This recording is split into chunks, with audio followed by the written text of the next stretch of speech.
बिस्मिल्लाहिर्रहमानिर्रहीम। अस्सलाम वालेकुम नाज़रीन, आप यूट्यूब चैनल देख रहे हैं। मैं इमरान खान हूँ। आज की तमाम जो तफसीलात हैं मैं आपके सामने रखता हूँ। सबसे पहले तो ये है कि तहरीके लब्बैक के एहतजाज में जो हुआ उसकी माजी के अंदर मिसाल बहुत कम मिलती है। ऐसा कुछ हमने देखा एक दफ़ा इस्लामाबाद डी चौक में 9 मई को भी हमने ऐसा कत्लेआम देखा था। इससे पहले एक दफ़ा तारुल कादरी साहब के मदरसे पे अटैक किया गया और उनके घर पे अटैक किया गया।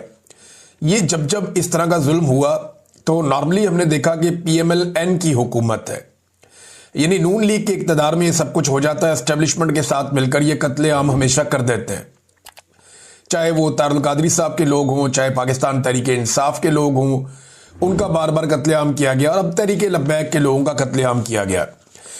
ये सारा कुछ जिस तरीके से हुआ है, जब हालात वाक़ियात हम देखते हैं और तहरीके लब्बैक की जो बाकी बची हुई क़यादत है उनसे रब्ता करते हैं तो पता चल रहा है कि ये उन्हें ट्रैप किया गया है और ये सारा कुछ हुआ तहरीके लब्बैक को ख़त्म करने के लिए है। यानी जिसके पास भी अवामी ताकत है, अब शायद रियासत ने यह फैसला कर लिया है कि उस अवामी ताकत को कुचल दिया जाएगा। साद रिजवी और उनके भाई के बारे में अभी तक कोई इतला नहीं दी गई। हुकूमत ने अभी तक नहीं बताया, जब मैं ये वीडियो रिकॉर्ड कर रहा हूं, कि उन्हें गिरफ्तार किया गया है, किस जगह रखा गया है, वो जख्मी हैं या जख्मी नहीं है। क्योंकि कुछ लोग दावा कर रहे थे तहरीके लब्बैक के कि साद रिजवी को गोली लगी है, जबकि ऐसी कोई वीडियो या तस्वीर मौजूद नहीं थी।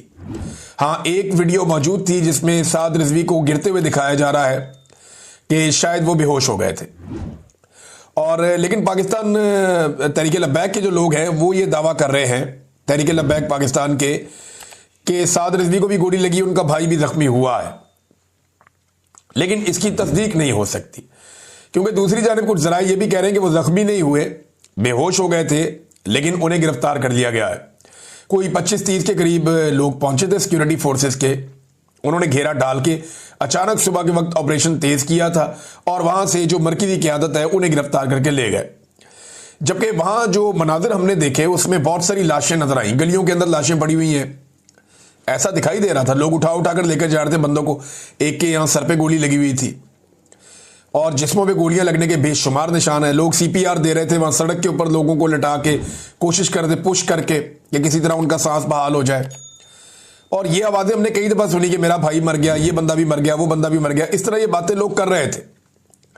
सड़क के ऊपर जब पुलिस वाले मौजूद थे तो 6-7 लाशें तो उस वक्त वहां पड़ी हुई थी। तो ऐसा नहीं है कि हुकूमत कहे कि 3 लोग जाँ बहक हुए हैं सारे मामले में तहरीके लब्बैक के, ये भी गलत है, ये अदाद-ओ-शुमार भी गलत है। साद रिजवी ने यह कहा था, अपने जो आखिरी बयान दिए उनमें से एक बयान में साद रिजवी ने कहा था, जी हमसे लाशें छीन ली जाती हैं, हमारे जख्मियों को अस्पताल भी नहीं पहुंचाया जाता, तो लाशें छुपाई जा रही। इससे पहले यह शिकवा 26 नवंबर 2024 को पाकिस्तान तहरीके इंसाफ ने भी इस्लामाबाद में किया था। अब वही बात जो है वो तहरीके लब्बैक भी कर रही है, जबकि हुकूमत का यह कहना है कि ऐसा कुछ नहीं है। मुझे ज़ाती तौर पर नाज़रीन तहरीके लब्बैक की सियासत से और उनके नज़रिए से, उनकी चीज़ों से इख्तलाफ रहा है और मैंने हमेशा उन पर खुलकर तनकीद भी की है। यानी मुझे धमकियाँ भी आई, मैंने खुलकर तनकीद की, मुझे परवाह नहीं है इस बात की, मगर मैं जुल्म का हमायती नहीं हो सकता। ये उनके साथ जुल्म हुआ है, जबर हुआ है। जिन लोगों पर गोलियां बरसाई गई हैं वो लोग निहत्ते थे और दिखाई दे रहे हैं, और पुलिस वाले जो है वो दिखाई दे रहे हैं कि सीधी गोलियां चला रहे हैं। अब बाकायदा इसके विजुअल मौजूद हैं कि पुलिस वाले स्ट्रेट फायर मार रहे हैं। देखिए, इस जमात को अगर खत्म ही करना था कि एस्टेब्लिशमेंट ने सोच लिया था कि अपने तहरीके लब्बैक को कुचल के खत्म कर देना है, तो और बात सारे मौके थे। लेकिन आप गौर कीजिए कि पाकिस्तान की मिलिट्री एस्टेब्लिशमेंट ने एक तीर से 2 शिकार किए। नंबर 1, तहरीके लब्बैक को कुचल के खत्म कर दिया, अपने तौर पर तो उन्होंने ये कर दिया। अब देखते हैं तहरीके लब्बैक दोबारा खड़ी होती है, हो पाती है, क्या करेगी। नंबर 2, उन्होंने इसराइल को और अमेरिका को भी एक पैगाम दे दिया कि देखें, हमने जो पूरी दुनिया में कहीं नहीं हुआ वो हमने पाकिस्तान में कर दिया। अभी जब मैं आपसे बात कर रहा हूं तो इन दिनों में भी पूरी दुनिया के अंदर लगातार एहतजाज हो रहे हैं जो इसराइल ने किया उसके खिलाफ, और फलस्तीनियों के हकूक के अंदर लगातार दुनिया में एहतजाज हो रहे हैं। मगरबी ममालिक में एहतजाज हो रहे हैं। बरतानिया में कोई 2 लाख लोग निकले हैं, साउथ अफ्रीका में निकले हैं, यूरोप में निकले हैं, तो पूरी दुनिया में एहतजाज हो रहे हैं। गोलियां सिर्फ पाकिस्तान के अंदर एस्टेब्लिशमेंट ने लोगों के ऊपर चलाई हैं। ये अमेरिका और इसराइल को एक बड़ा वाज़े पैगाम है कि हमारे यहां पे जितनी भी रेजिस्टेंस होगी हम उसी तरफ खड़े हैं जहां पे डोनाल्ड ट्रंप साहब फरमाएंगे, वहां पे खड़े हो जाएंगे। ये एक बड़ा पॉजिटिव जेस्चर दिया गया है डोनाल्ड ट्रंप को कि कुछ भी हो जाए, हमें लाशें गिरानी पड़े, कोई परवाह नहीं है, हम इस मामले पे पीछे नहीं हटेंगे, हम आपके साथ खड़े हैं। ऐसा लगता है कि उन्हें ये बता दिया गया। मैं काफी अरसे से ये बता रहा हूं कि ऐसा लगता है, यानी अब लगता कि अब तो यकीन हो गया कि इसराइल के हवाले से पाकिस्तान की पॉलिसी बदल गई है। पूरी दुनिया में कहीं एहतजाज करने वालों को इस तरह गोलियां नहीं मारी गई जैसे पाकिस्तान में मारी गई हैं।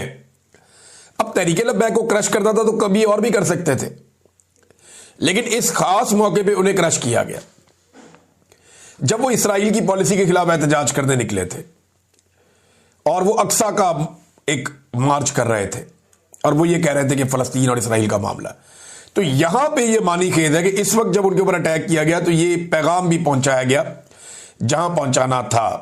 मैं कुछ चीजें आपको और दिखा देता हूं कि पहली बार पाकिस्तान के नेशनल टेलीविजन चैनल्स पर पॉलिसी के तहत इसराइली पार्लियामेंट की कार्रवाई दिखाई गई। डोनाल्ड ट्रंप की वहां पर तकरीर और नेतन्याहू की खुशियां या उनकी सेलिब्रेशंस दिखाई गई। एन उस वक्त जब पाकिस्तान में फलस्तीनियों के हक में निकलने वालों की लाशें पड़ी हुई थी, यानी जिस वक्त पाकिस्तान में लाशें गिराई जा रही थी उस वक्त पाकिस्तान के national TV channels Israeli parliament की कार्रवाई दिखा रहे थे जिसमें नेतन्याहू की सेलिब्रेशंस चल रही थी और डोनाल्ड ट्रंप वहां से खिताब कर रहे थे। ये पॉलिसी में बदलाव नहीं है तो और क्या है? कोई ना माने तो उसकी अपनी बात है, सामने दिखाई दे रहा है। आप आंखें बंद कर ले तो आपकी अपनी मर्जी है, आप डर जाएंगे चले एस्टेब्लिशमेंट नाराज हो जाएगी तो आपकी अपनी मर्जी है, लेकिन ये पॉलिसी है, पॉलिसी बदल चुकी है। इमरान खान जिसको सारी जिंदगी पाकिस्तान की एस्टेब्लिशमेंट ने, उनके टाउटों ने और इमरान खान के सियासी मुखालिफिन ने इसराइल का एजेंट करार दिया, आज वो इमरान खान पाकिस्तान का सबसे मकबूल लीडर है, उसे पाकिस्तान के नेशनल टेलीविजन पे नहीं दिखाया जा सकता क्योंकि मिलिट्री एस्टेब्लिशमेंट का हुक्म है। लेकिन नेतन्याहू जिसके फैसलों ने बहुत तबाही फेरी गजा में और जिसकी जंगें बड़ी मशहूर हैं, अब उस नेतन्याहू को पाकिस्तान टेलीविजन दिखा रहा है, पाकिस्तान के टीवी चैनल्स दिखा रहे हैं। ऐसे कर लें, यानी इमरान खान को दिखाने पे पाबंदी है एस्टेब्लिशमेंट की जानिब से। इमरान खान की शक्ल आप नहीं दिखा सकते क्योंकि वो इसराइल का एजेंट ये कहते हैं ना उसे, लेकिन जो खुद इसराइल है उसको दिखा सकते हैं। पाकिस्तान में अब फलस्तीन का झंडा उठाएंगे, आपको मारा जाएगा, गिरफ्तार किया जाएगा, तशद्दुद किया जाएगा, लेकिन पाकिस्तान के टीवी चैनल्स के ऊपर इसराइल का झंडा दिखाया जा सकता है। प्रॉब्लम नहीं है। मनादिर हमने अब देखे हैं, ऐसा नहीं है कि मैं अपने से बात कर रहा हूं, ये मनादिर देखने के बाद मैं आपको एग्जैक्टली रिपोर्ट कर रहा हूं और साथ साथ आप ये तस्वीरें देख भी रहे हैं। ऐसा नहीं है कि मैं जुबानी कलामी बात कर रहा हूं। रियासत ने ना नादिर